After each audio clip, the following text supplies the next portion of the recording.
Тројца вработени и еден пензионер биле во селската пошта во Скопско Буковиќ, кога во неа упаднале двајца маскирани вооружени разбойници.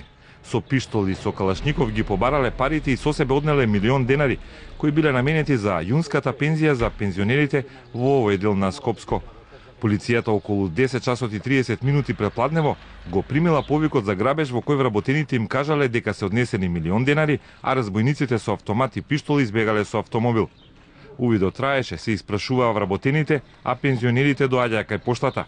Мораа да заминат со празни џебови, бидејќи нивните пензии завршија кај разбойниците. Данеска без пензија, отиде кој беше поспособен, го дига и ајде сега. Први пат бев тука, каже пензија, нема, ги допија. Хај сега, кога други пат излеза, каже го окради пошта. Тоа на сред ден. Тука во село нема ни водовод, ни градска чистоќа, ништо. Канализација, ништо. И пензија ми допира.